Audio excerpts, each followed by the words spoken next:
අපි පොඩ්ඩක් මං සිම්පල් ටිප්ස් කියන්න. මොකද මට මේක අපිට ෆීඩ්බැක් ආපු එකක් තමයි සිම්පල් ටිප්ස්. අපි දැන් අද ඉඳන් ඔයගොල්ලෝ හිතනවා හෙල්ති වෙනවා. අද ඉඳන් මං කන්නේ හෙල්ති දේවල් විතරයි. මං ඔය කිසිම දෙයක් කන්නේ නෑ දැන් අද ඉඳන්. කොහොමද පටන් ගන්නෙ? ඉස්සල්ලාම අපි යනවා කෑම ගන්න තැන. එතනින් පටන් ගමු. රයිට්? කවදාවත් බඩු ගන්න යන්න එපා බඩගින්නේ. රයිට්? ඇහැ යන්නේ හැම වෙලේම ඕන නැති දේවල් වලට.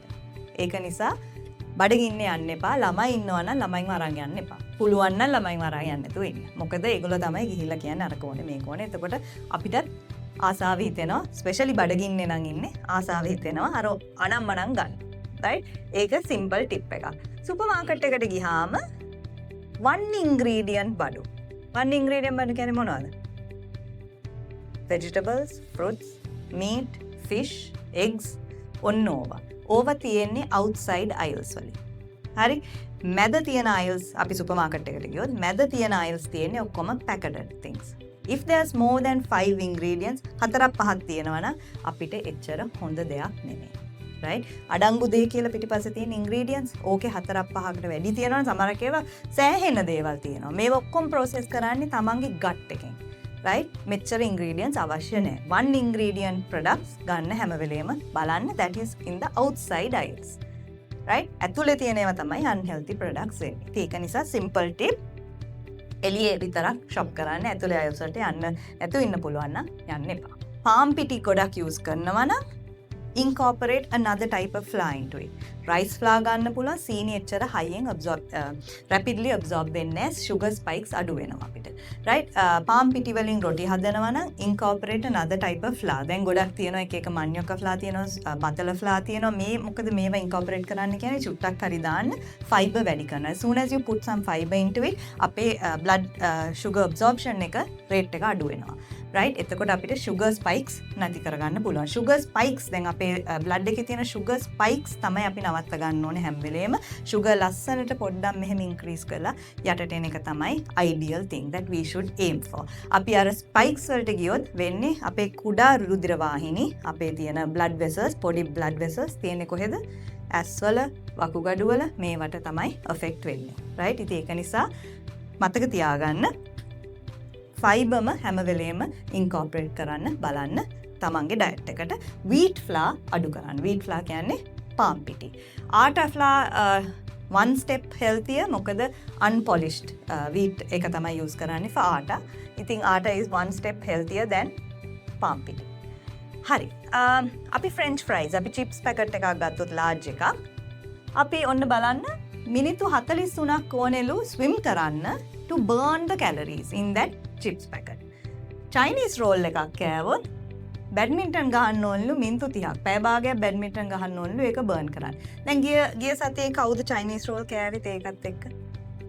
හවසට බැඩ්මින්ටන් ගැහුවද පැය භාගයක්?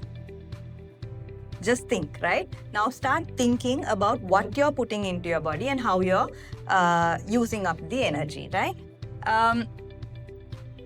මෙතන healthy eating පොඩ්ඩක් වැඩිම most important thing to know is that World Health Organization WHO එක අපිට දීලා තියෙනවා guidelines.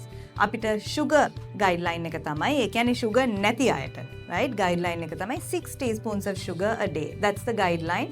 ඒ කියන්නේ 6ම ගන්න කියලා නෙමෙයි ඊට වඩා අඩුවෙන් බලන්න. කුඩා දරුවන් ඊට වඩා ඒකෙනුත් half තමයි 3 teaspoons of added sugar a day. දැන් උදේට ඒක බිව්වද? සීනි කීයක් විතර දාලා තිබ්බද තේකේ? 2ක් 3ක්. මම සාමාන්‍යයෙන් ආවම ඔයගලන්ට දෙන තේකම බොනවා just to see how much sugar there is. හැම තැනම සීනි සෑහෙන්න වැඩි. මම මෙතන අද try කරේ නෑ. So I don't know. but ගොඩක් තැන්වල සීනි තියෙන්න ඕනේ මට වඩා සෑහෙන්න වැඩි ප්‍රමාණයක් තමයි තේ කොප්පෙට දාන්නේ. දැන් තේ කොප්ප කීයක් බොනවද මෙතන? 2ක්. හරි.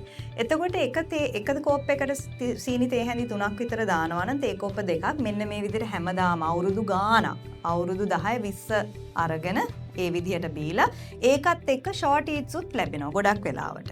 බර්ත්ඩේ එකක් කියයි බර්ත්ඩේ එකක් නම් කේක් එකකුත් ලැබෙනවා. එතකොට බිස්කට් එකක් හරි හම්බ වෙනවා. නේද? තේ කෝප්පෙත් එක්ක. දැන් බලන්න ඔයගොල්ලෝ කොච්චර ඇඩඩ් sugar අරගෙනද මේ තේ කෝප්පෙත් එක්ක විතරක්. nothing else, right? මේ විදියට අවුරුදු ගාණක් හිටියට පස්සේ දැන් අද මම මේ අපේ blood sugar බලන කෙනාගෙන් ඇහුවා කොහොමද තත්ත්වය කියලා. More than 80% have pre-diabetes කියලා කිව්වා මෙතන. ඉතින් මේ කියන දේවල් ගොඩක් වැදගත්. මෙන්න මේ විදිහට අවුරුදු ගාණක් ඉඳලා ස්පොට් චෙක් එකක් කරනවා සුවදිවිය නැත්තම් මොකද ඩ්‍රයිවිං ටෙස්ට් එකට ගියාම මෙඩිකල් එකක් කරන ඔන්න ස්පොට් චෙක් වෙනවා. සීනි 200 300 අහු වෙනවා. හරි? common occurrence in Sri Lanka, right? මෙන්න මේ විදිහට අහුණාම ඉස්සල්ලාම ඇවිල්ලා අපිට මොකද කියන්නේ? දන්නේම නැතුව සීනි වැඩි වෙලානේ ඩොක්ටර්. දන්නේම නැතුව, right? අවුරුදු ගාණක් decades long you have been taking so much of sugar, right? ඒක නවත්තන්න තමයි මෙහෙම ඇවිල්ලා අපි ඇඩ්වයිස් දෙන්නේ ලෙඩේ හැදෙන්න කලින්. අර දන්නේම නැතුව ඒක නවත්ත ගන්න. ප්ලේට් එකේ කොහොමද තියෙන්නේ ඔයගොල්ලන්ගේ quantities? අපේ ශ්‍රී ලංකන්ස්ලාගේ වැඩිම තියෙන්නේ carbohydrate and sugar. ඕක තමයි අපිට තියෙන ලොකුම ප්‍රශ්නේ. carbohydrate උත් තියෙන්නේ අපේ වැඩිම අපි වැරදෙන තැන තමයි sugar.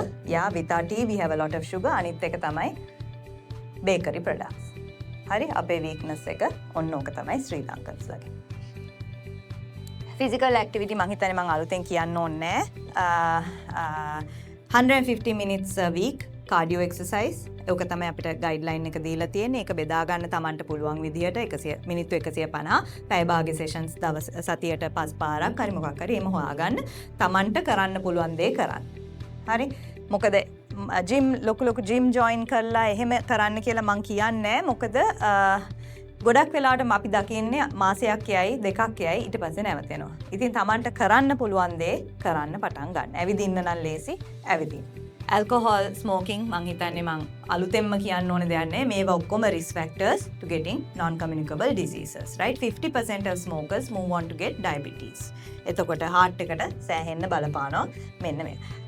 parameters ටික අද ඔයගොල්ලන්ව ටෙස්ට් කරන දෙයින් healthy parameters ටික තමයි ඔන්න ඕකෙන් පෙන්වන්නේ. blood sugar fasting state එකේ නම් normal තියෙන්න ඕනේ 100ට අඩුවෙන්, right? fasting state 12 to 14 hours fasting නම් තියෙන්න ඕනේ 100ට අඩුවෙන්. 101ත් 125ත් අතර අපි කියනවා පූර්ව දියවැඩියාව pre-diabetes, 126ට වැඩි නම් diabetes තත්ත්වයක්, right? ඉතින් අද බලා ගන්න පුළුවන් කොහොමද තත්ත්වය. blood pressure has to be less than 130 over 80. lipid profiles අද අපි බලන්නේ. උනට අවුරුද්දට එකපාරක්වත් full lipid profile එකක් තියාගන්න. ඒක ගොඩක් වැදගත්. තමන්ගේ baseline එක බලා ගන්න.